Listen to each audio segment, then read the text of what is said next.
저는 오늘 창세기 12장 10절에서 20절의 말씀을 가지고 은혜를 나누기를 합니다.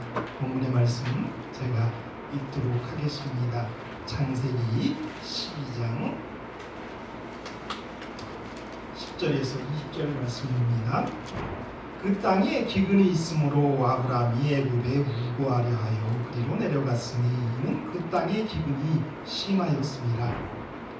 그가 애굽 가까이 이를 때에 그 아내 사레도로 말하되 나 알기에 그대는 아리따운 여인이라 애굽 사람이 그대를 볼 때 이르기를 이는 그의 아내라 하고 나는 죽이고 그대는 살리리니 원컨대 그대는 나의 누이라 하라. 그리하면 내가 그대로 인하여 안전하고 내 목숨이 그대로 인하여 보존하겠노라 하니라. 아브라함이 애굽에 이르렀을 때에 애굽 사람들이 그 여인이 심히 아리따움을 보았고 바로의 대신들도 그를 보고 바로 앞에 칭찬하므로 그 여인을 바로의 궁으로 취하여 드린지라. 이에 바로가 그를 인하여 아브라함을 후대함으로 아브라함이 양과 소와 노비와 암소 나귀의 약들을 얻었더라. 여호와께서 아브라함의 아내 사레를 영으로 바로와 그 집에 큰 재앙을 내리신지라. 바로가 아브라함을 불러서 이르되 내가 어찌하여 나를 이렇게 대접하였느냐. 내가 어찌하여 그를 내 아내라 하고 내게 고하지 아니하였느냐. 내가 어찌 그를 누이라 하여 나로 그를 취하여 아내를 삼게 하였느냐. 내 아내가 여기 있으니 이제 데려가라 하고 바로가 사람들에게 그의 일을 명하매 그들이 그의 아내와 그의 모든 소유를 보내었더라. 생활 속에서 우리가 거짓말을 의외로 많이 한다라고 합니다. 이건 한 학자가 이제 조사하는 거겠죠. 여기 보면 우리는 하루에 몇 번 이상 거짓말을 한다. 몇 번 정도 할 것 같으세요? 1000번? 몇 번? 1000번? 와우.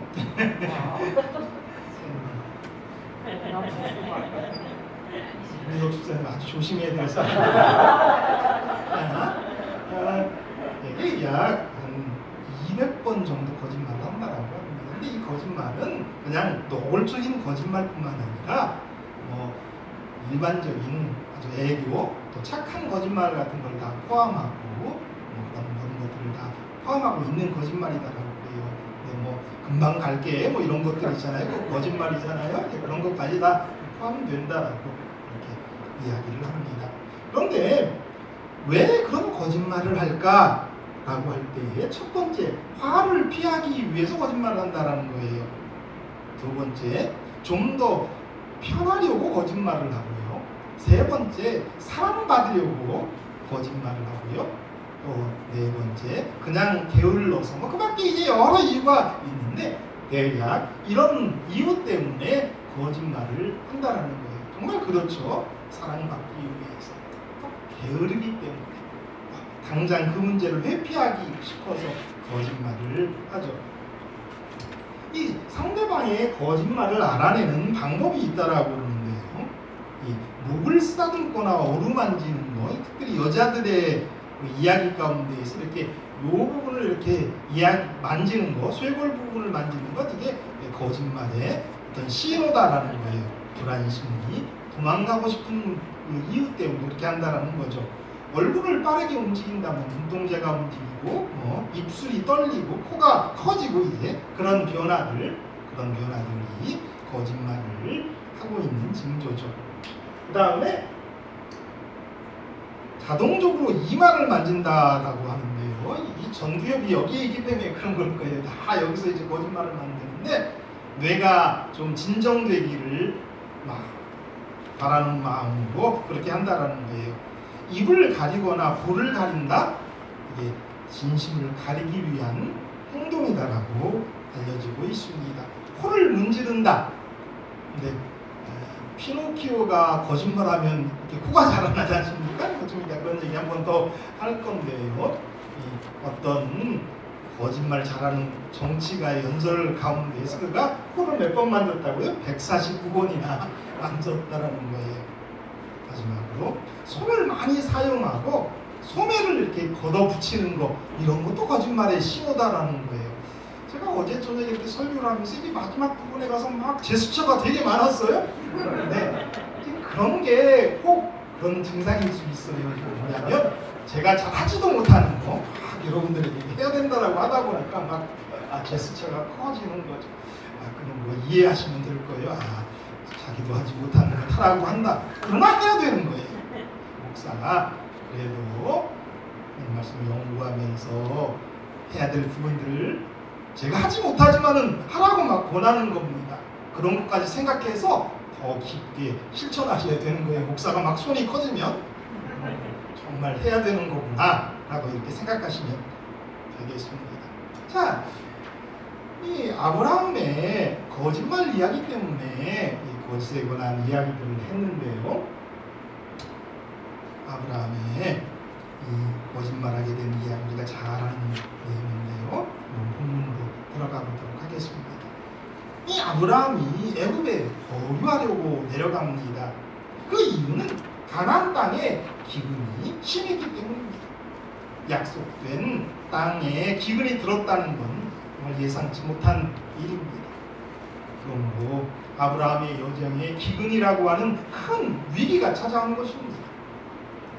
지난번 설교 제목이 뭔지 기억나세요? 이렇게 다 까먹으시면요 안 되는 거니까 주중에 한 번 또 들으세요. 자, 너는 내게라고 하는 그런 제목을 제가 사용해서 말씀드렸습니다. 하나님께서는 아브라함을 부르셔서 너는 내게 정말 귀하다는 것을 알려주시기 위해서 너라는 표현을 한국말에는 10번인데 원어에는 한 12번 정도 사용됐다. 그러니까 너가 정말 내게 소중하다라는 것을 하기 위해서 너 하셨다라는 거예요. 그리고 하나님께서 아브라함이 얼마나 특별한 존재인지를 알려주시기 위해서 5번이나 복에 대해서 그에게 언급하시는 장면 우리가 지난 시간에 살펴보았습니다. 그렇다면 아브라함은 알아들어야 했습니다. 자기가 하나님의 특별한 자이고 하나님이 그와 함께 하실 것이고 그를 책임질 것이다라는 걸 아브라함은 알았어야 했습니다. 그런데 아브라함은 그걸 깨닫지 못했던 것이 문제죠. 그런데 그러한 문제는 당시의 아브라함이나 오늘을 살아가는 저와 여러분도 마찬가지인 거예요. 우리가 얼마나 귀한 존재인지 우리는 뭐 그냥 복음성가를 통해서만 그냥 뭐 입에 다는 것이지 정말 우리가 하나님 앞에 얼마나 귀한 존재라는 것을 우리는 잊고 아브라함처럼 어떤 문제가 생겼을 때에 우리 스스로 뭔가 문제를 해결하라고 한단 말이에요. 아브라함은 스스로 생각했습니다. 스스로 결정했습니다. 스스로 행동에 옮겼습니다. 그래서 스스로 넘어짐을 자초한 것입니다. 하나님께 묻지도 않았습니다. 하나님을 의지하지도 않았습니다. 그는 성급했습니다. 정말 우리의 모습과 너무나도 비슷한 모습입니다. 그러나 성경은 그러한 아브라함의 선택을 정죄하고 있지는 않습니다. 그것에 대해서 잘했다, 못했다 언급하고 있지는 않습니다. 이 죄의 길에 발을 딛기 시작합니다. 그리고 그 여정을 애굽으로 내려갔다라고 성경은 표현하고 있는데 이렇게 내려가는 길, 이러한 내리막길에는 언제나 긴장이 더 고조돼요. 그래서 10절에 보면 기근의 위협으로부터 시작을 합니다. 그리고 11절, 12절에 보면 아브라함의 생명에 대한 위협, 내가 거기 가서 이렇게 죽을 수도 있다, 그런 위협으로 이렇게 더 고조되죠. 그리고 이제 어리석은 책략으로부터 긴장이 더 고조됩니다. 거짓말을 하자, 무의라고 하자, 그래서 내가 내 생명을 보존하자. 그리고 그 결과 바로의 첩이 되었어요. 사라는 아주 절망적인 상황까지 내려가게 된 것. 그것이 14절에서 16절까지의 말씀이에요. 정말 하나님의 간섭하심이 없으면, 정말 하나님이 우리 아브라함과 사라를 사랑하지 않았으면 정말 그들은 큰 어려움 속에 빠졌을 것입니다. 그러나 하나님께서는 아브라함과 사라를 사랑하셔서 그들을 구원해 내시죠. 12절에 보면 나는 죽이고 라고 하는 아브라함의 마음을 우리는 보게 됩니다. 하나님을 그가 믿었다라면, 제대로 알았더라면 이런 것 갖지 않았을 거예요. 하나님에 대한 그분의 약속에 대한 신뢰의 부족을 드러내는 거예요. 아브라함을 저주하는 사람을 우리 하나님이 어떻게 하신다고 그랬어요? 저주하신다고 그랬어요. 그러면 아브라함을 저주하는 사람을 우리 하나님이 저주하시는데 아브라함을 죽이는 걸 내버려 두시겠습니까?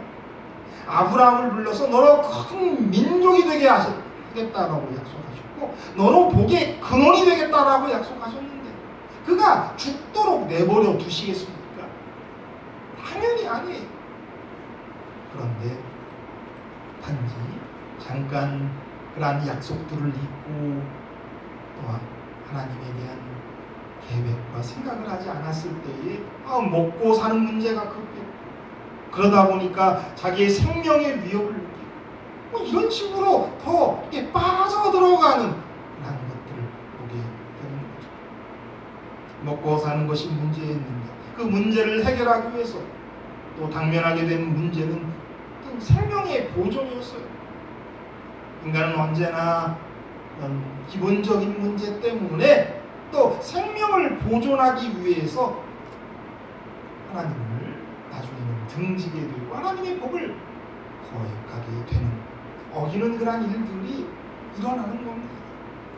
그들이 이런 계획을 세우고 내려갈 때에 아내를 부인하는 일이 정말 일어날 줄 알았겠습니까? 아내를 팔아먹는 일이 생길 줄 알았겠습니까? 왜냐하면 본문의 말씀에 보면 당시에도 지참금 같은 것이 있었던 것처럼 사례를 데려오면서 아브라함에게 많은 재물과 종을 바로가 주었던 거죠. 그러니까 부인을 팔아먹은 거예요.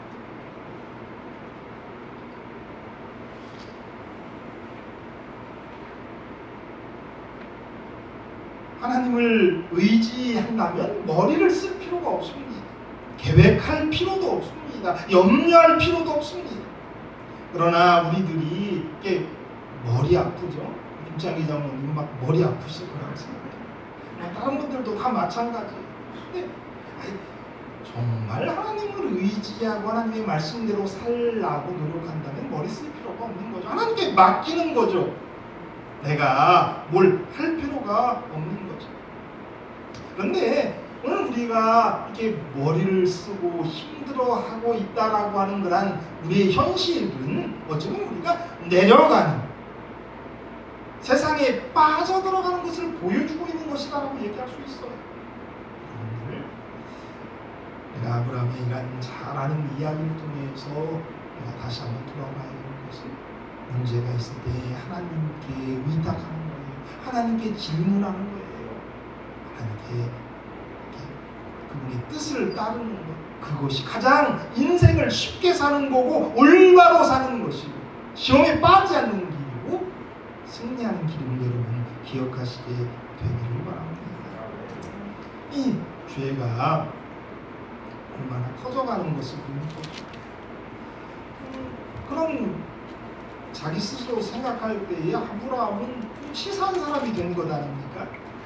내가 당신을 책임져 줄게 염려하지 말고 따라와 이렇게 하는 것이 남자의 모습일 텐데 그게 아니라 그대로 말미암아 내가 안전하고 내 목숨이 보존되는 방법 이런 걸 생각해내는 거예요.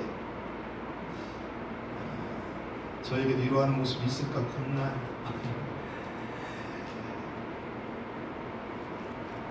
그런데 하여튼 일은 정말 꼬였고 그들이 예상했던 것처럼 일어나는데 원하지 않은 방법으로 문제가 흘러간 것을 보게 됩니다.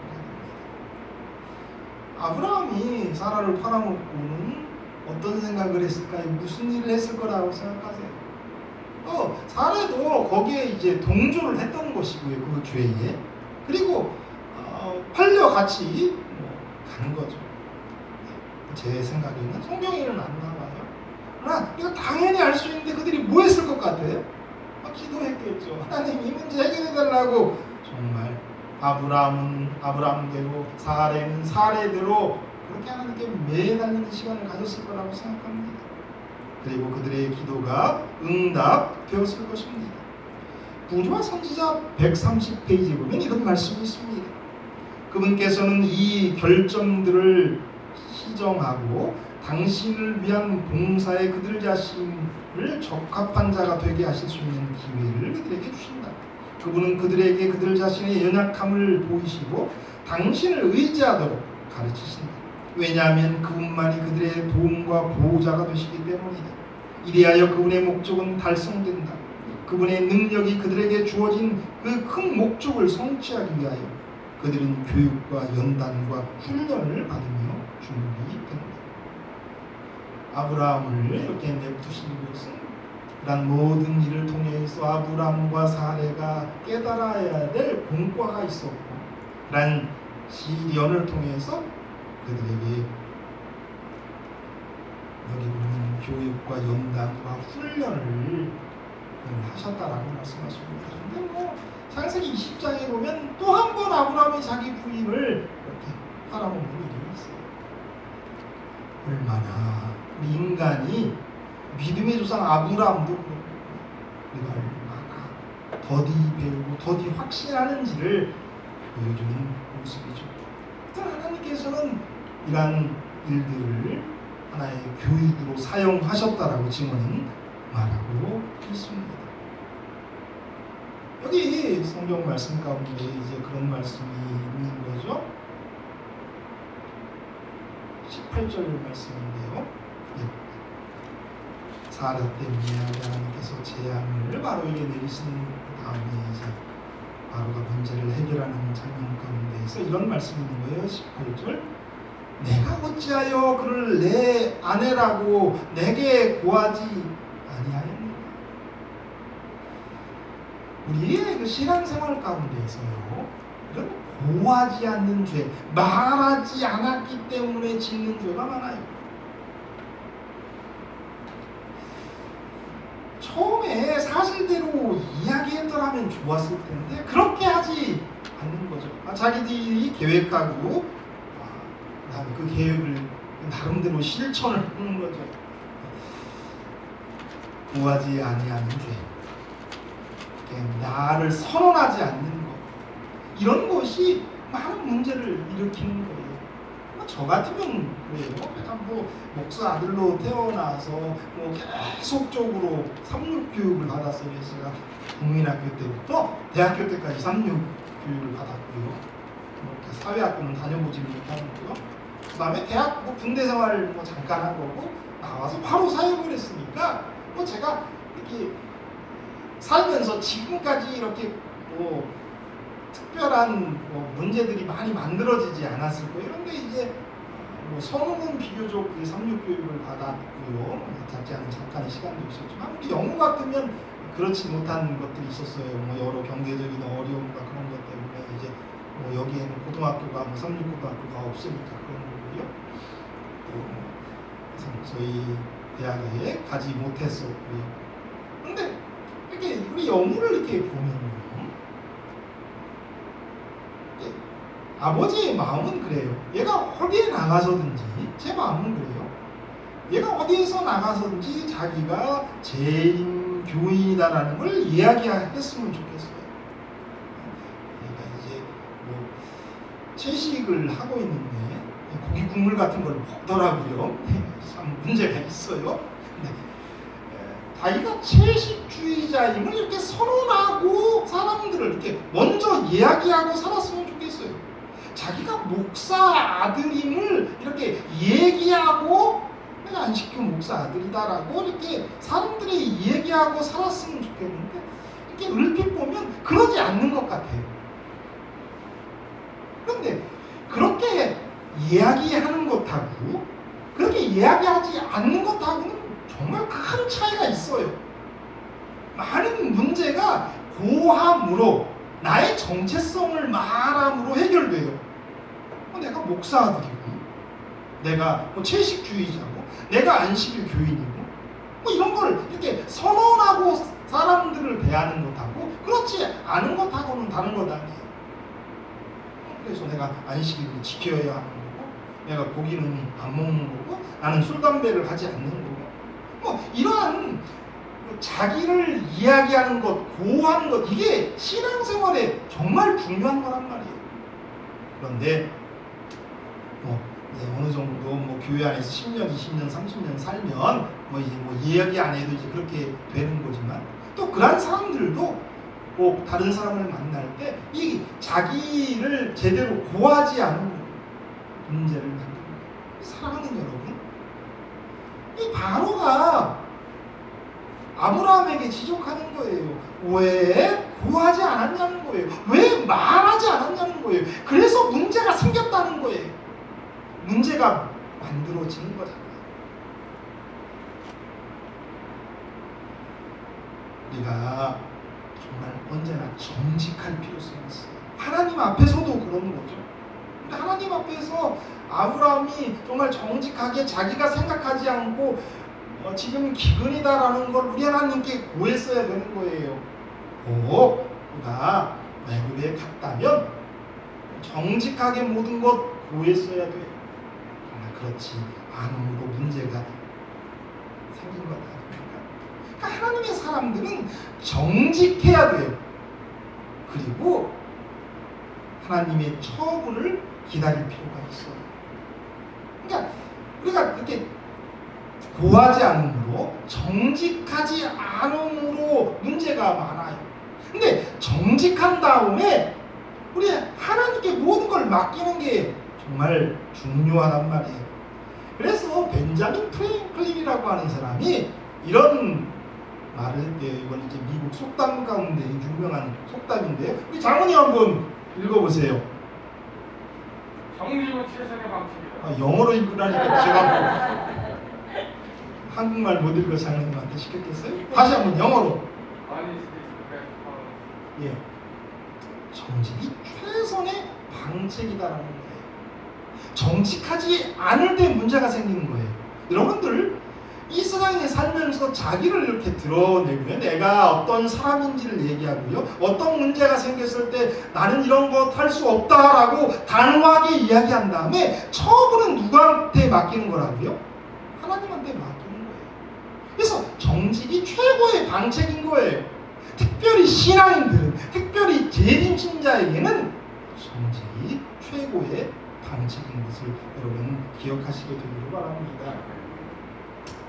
피노키오라고 하는 이야기에서 하도 어렸을 때 읽은 것이고요, 그 깊이 있는 내용을 우리가 이해하지 못하고 넘어가는 건데, 제가 이 말씀을 준비하면서 이런 이야기를 찾게 되었어요. 이 피노키오가 이제 거짓말을 하고 그런 과정 가운데에서 하여튼 세상에 갇혔는데 그때 푸른 요정이 등장을 해서요, 이런 때 이제 대화를 하는데 이런 얘기를 했다는 거예요. 거짓말에는 두 가지가 있단다. 하나는 다리가 짧아지는 거짓말이고 다른 하나는 코가 길어지는 거짓말이란다. 근데 네가 하는 거짓말은 코가 길어지는 거짓말이다. 그런데 이런 얘기 기억나세요? 처음 들어보시죠? 저도 처음 봤어요. 근데 이 다리가 짧아지는 거짓말이 상징하고 있는 것은 이런 거라고 그래요. 조만간 탄로난다는 거죠. 다리가 짧아지니까 운신의 폭이 줄어든다는 거죠.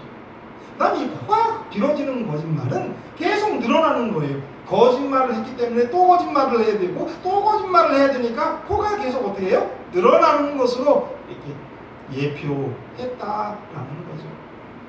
우리가 살 때에 거짓말은 정말로 이런 두 가지 거짓말, 또 이 두 가지가 다 합쳐져서 다리도 짧아지고 코도 길어지는 그런 거짓말이 있는 것 같아요.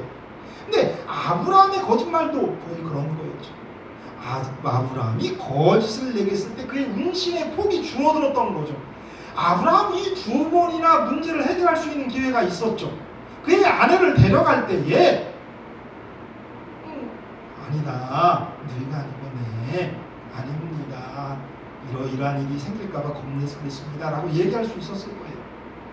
그리고 이제 그 다음에는 어떤 재물을 가지고 오는 일이 있었지 않습니까? 종과 소와 낙엽 이런 거를 이렇게 가져다 주는데 이거 받을 수 없습니다, 제가 거짓말했습니다 라고 얘기할 수 있는 기회가 있었어요.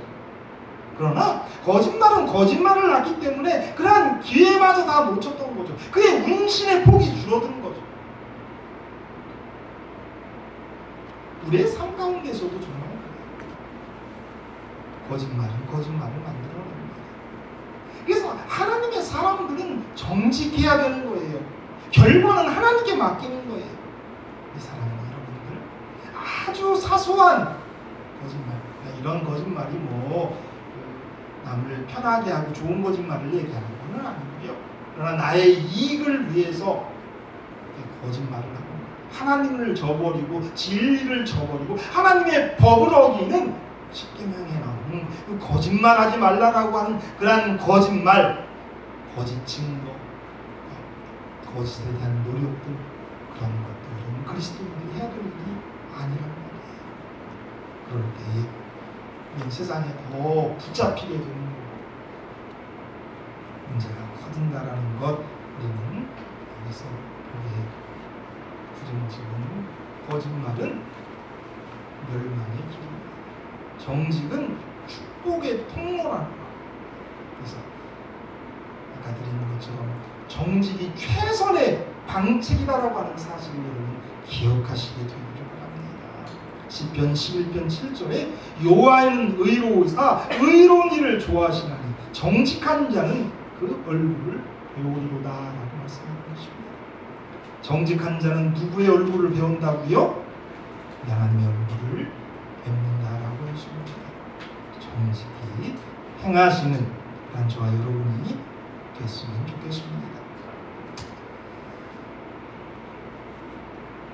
거기서 이어져서 이렇게 하나 더 깊게 생각할 수 있는 부분이 있는데 그 부분은 이 부분이에요. 내가 어찌하여 나를, 내가 어찌하여 그를, 내가 어찌, 여기 이제 바로가 한 말 가운데 이게 3번이나 이런 표현이 쓰이는 거예요. 내가 어찌하여 나를, 내가 어찌하여 그를, 내가 어찌 그리했느냐라고 이야기하고 있습니다. 근데 제 생각에는요, 이 말은 바로의 입을 통해서 하나님께서 당신의 마음을 아브라함에게 전하고 있는 그런 장면이다라고 저는 생각되어졌습니다.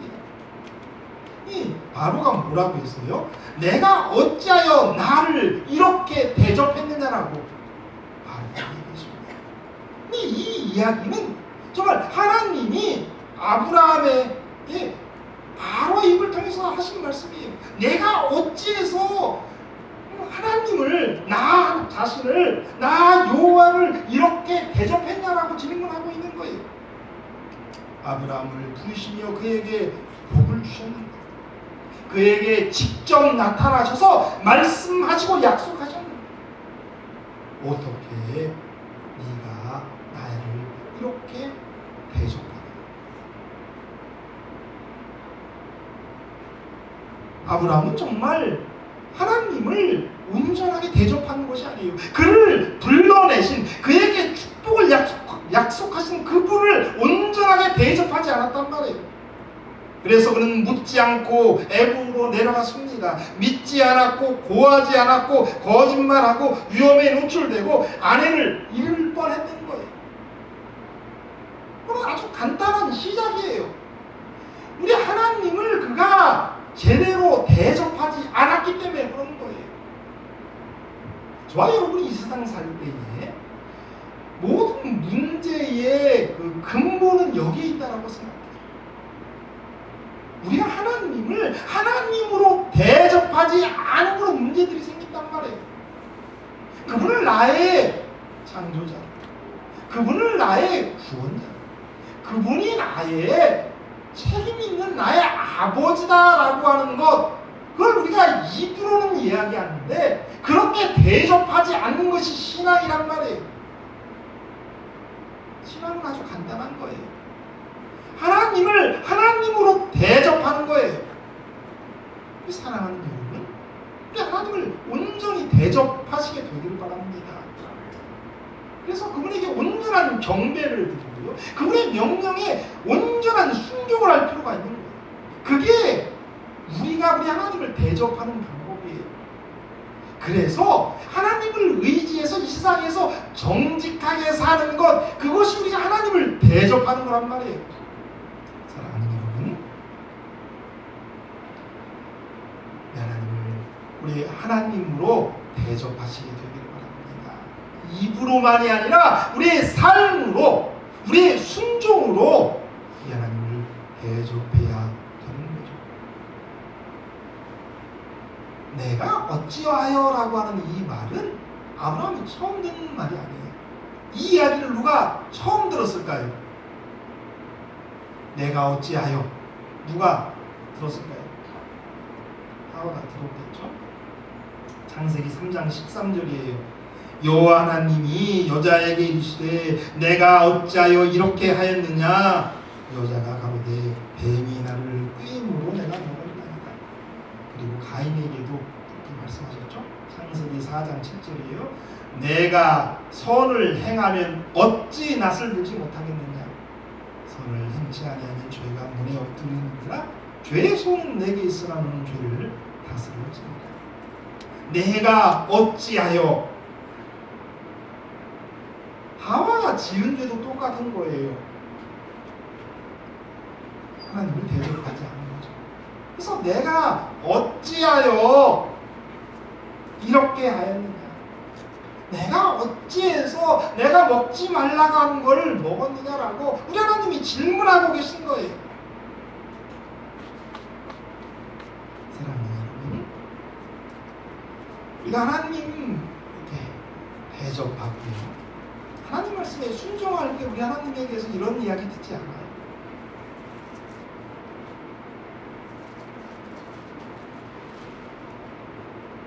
바로의 이 아브라함을 견책하는 이 이야기는 사실 하나님이 아브라함을 견책하는, 책망하고 계시는 거예요.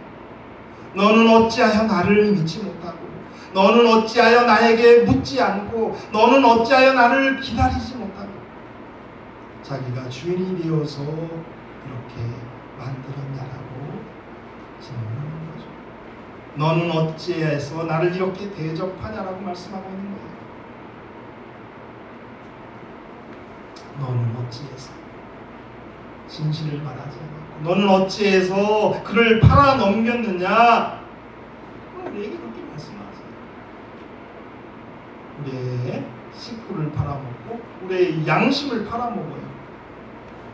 경제적인 이익 때문에, 다른 것 때문에. 나라는 모든 것들은 나를 부정하는 것뿐만 아니라 우리 하나님을 부정하는 거예요. 하나님을 대접하지 않는 것이다 라고 우리에게 말씀하고 계십니다. 여러분들 하나님을 대접하시게 되기를 바랍니다. 하나님을 사랑하고 그분을 의지하고 그분의 명령을 늘 순종하시게 되기를 바랍니다.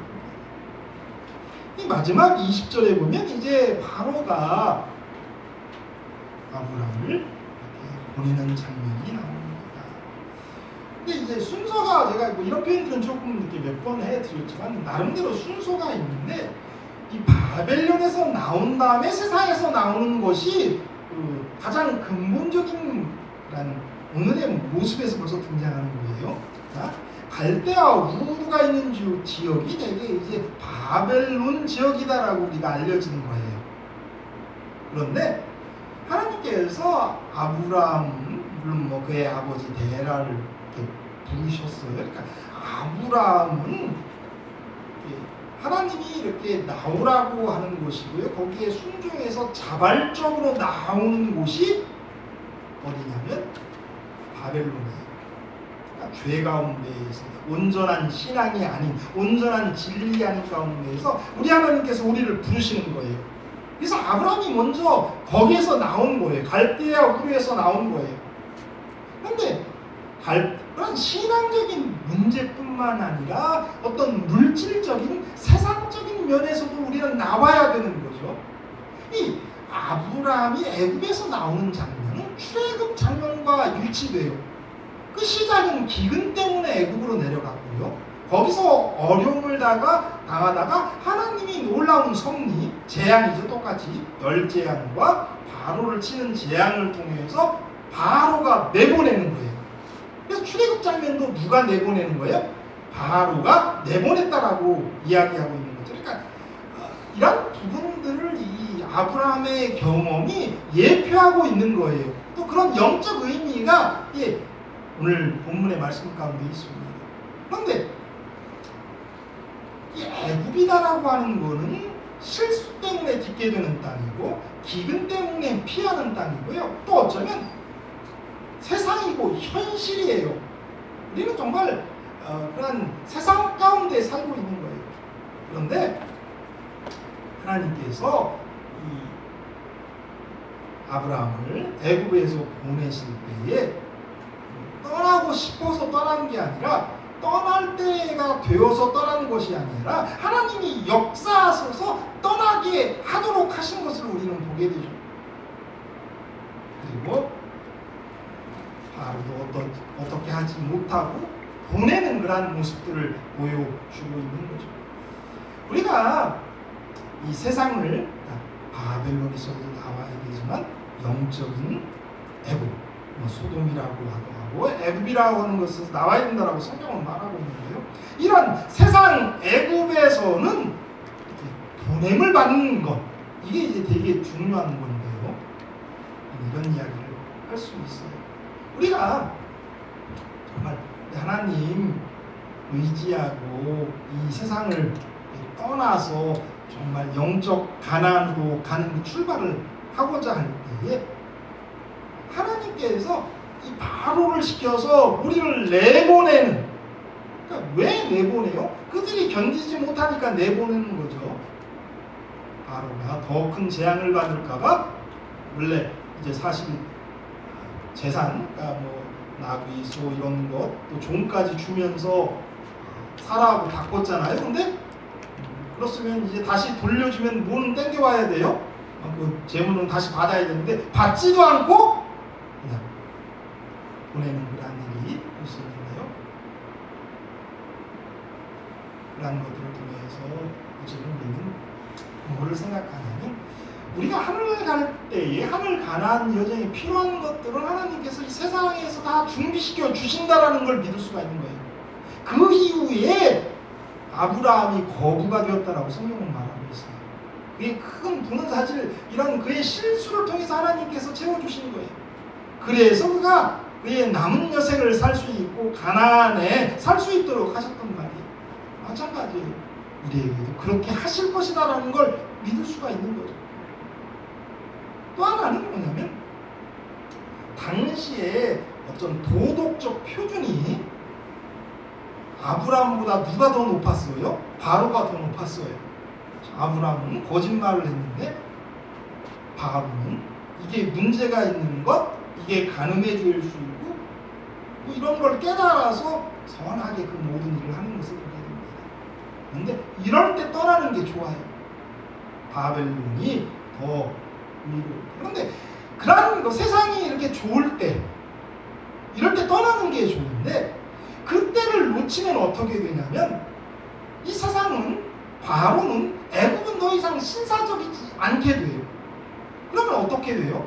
우리를 압제하고 우리를 종으로 부리고 더 어려움을 준단 말이에요. 물론 그런 때에도 우리 하나님께서 놀라운 역사를 통해서 그들을 애굽시키지만 언제 떠나는 게 좋다고요? 세상이 신사적일 때 떠나는 게 좋아요.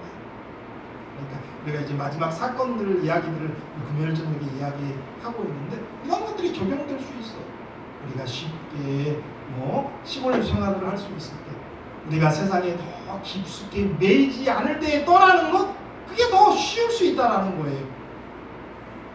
그런 것들을 우리가 여기서 기억할 수가 있습니다. 자, 오늘 애굽에 내려갔던 아브라함의 이야기, 우리가 잘 아는 이야기를 통해서 살펴보았습니다.